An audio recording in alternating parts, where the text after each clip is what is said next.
বাড়ি গাড়ি ধন সম্পদ ছেলে সন্তান বউ হ্যাঁ আত্মীয় স্বজন কেউ কোনো উপকারে আসবে না।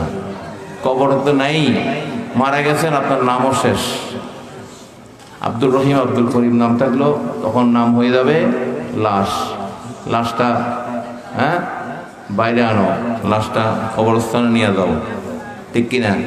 তখন তার নামটাও দুনিয়া থেকে চলে যায়, নামও থাকে না, জমির মালিকও আপনি না। আপনার কিভাবে ঘর থেকে বাইর করবে? হ্যাঁ ঘর থেকে কিভাবে তাড়াতাড়ি কবরস্থানে নিয়ে যাবে? যে বাড়ি গাড়ি সম্পদের লেগে আল্লাহরে ভুলে গেছেন, আল্লাহ রসুলকে ভুলে গেছেন,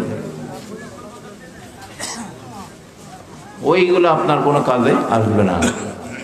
আপনি তখন নিজের সন্তানের কাছেও মূল্যহীন, নিজের পরিবারের কাছেও মূল্যহীন হয়ে যাবেন। তখন আপনার নাম হয়ে যাবে লাশ। লাশটাকে বাইরে করো, লাশটা ধোয়াও। কেউ তখন বলো না আব্দুল করিমকে ধোয়াও, বলে?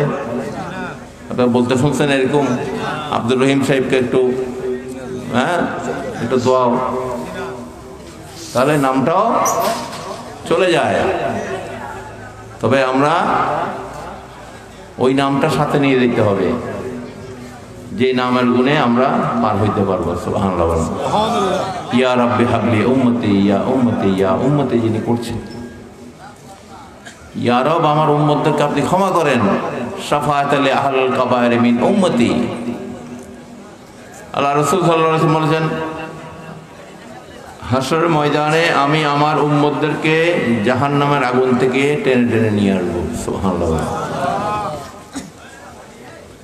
এই হাদিস শরীফটা এখনো মদিনাতুল মুনাওয়ারা সবুজ গম্বুজের ওখানে লেখা আছে, আপনি মাথা তুললেই দেখতে পারবেন এই হাদিস শরীফটা এখনো আছে। সুবহানাল্লাহ।